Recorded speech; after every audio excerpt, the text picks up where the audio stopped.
क्या कोई व्यक्ति जन्म से ब्राह्मण, क्षत्रिय, वैश्य या शूद्र होता है? अगर क्षत्रिय के घर बच्चे का जन्म होता है तो क्या वह क्षत्रिय कहलाएगा, चाहे उसमें ब्राह्मण वाले गुण हो? अगर ऐसा है तो विश्वामित्र जी जिन्होंने क्षत्रिय के घर जन्म लिया, उन्हें ब्राह्मण क्यों कहा जाता है? आज सभी जगह जाति के नाम पर झगड़ों की खबरें हम सुनते रहते हैं। अगर कोई विरोध करे तो कहा जाता है कि यह जातिवाद प्रथा हिंदू शास्त्रों की ही तो देन है।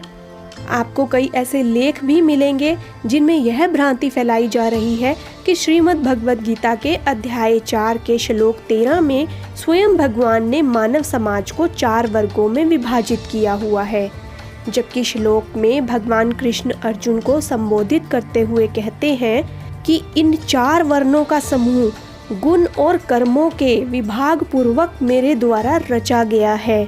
यहाँ भगवान कृष्ण ने गुणों व कर्मों के आधार पर 4 वर्णों ब्राह्मण, क्षत्रिय, वैश्य व शूद्र की बात की है, न कि जन्म के आधार पर। मनुस्मृति में भी लिखा गया है कि कोई भी मनुष्य जन्म से ब्राह्मण, क्षत्रिय, वैश्य या शूद्र नहीं होता। व्यक्ति अपने कर्मों से ही वर्ण का चयन करता है। किसी भी देश को सुचारू रूप से चलाने के लिए मनुष्य के इन 4 वर्णों की आवश्यकता होती है। पहला, जो व्यापार करे जिससे आर्थिक स्थिति उन्नत होती है, उसे वैश्य कहा जाता है। दूसरा, जो व्यक्ति देश व समाज की शत्रुओं से रक्षा करे, उसे क्षत्रिय कहा जाता है। तीसरा, जो देश में रहकर देश की सेवा व सहायता करे, उसे शूद्र कहा जाता है। चौथा, जो देश में धर्म व ज्ञान का विस्तार करे, उसे ब्राह्मण कहा जाता है।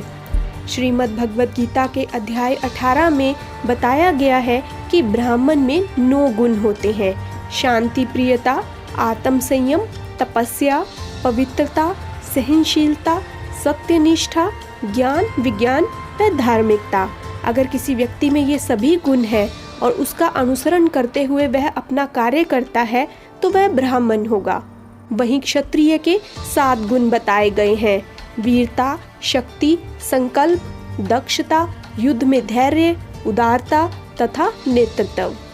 कृषि करना, गोरक्षा तथा व्यापार वैश्यों के स्वाभाविक कर्म है। श्रम तथा सेवा करना शूद्रों के स्वाभाविक कर्म है। अगर किसी ब्राह्मण के बच्चे में क्षत्रिय के गुण हो तो उसे क्षत्रिय कहा जाएगा, न कि ब्राह्मण। उदाहरण के लिए भगवान परशुराम का जन्म एक ब्राह्मण परिवार में हुआ, लेकिन उनमें क्षत्रिय वाले गुण होने के कारण उन्हें क्षत्रिय कहा जाता है।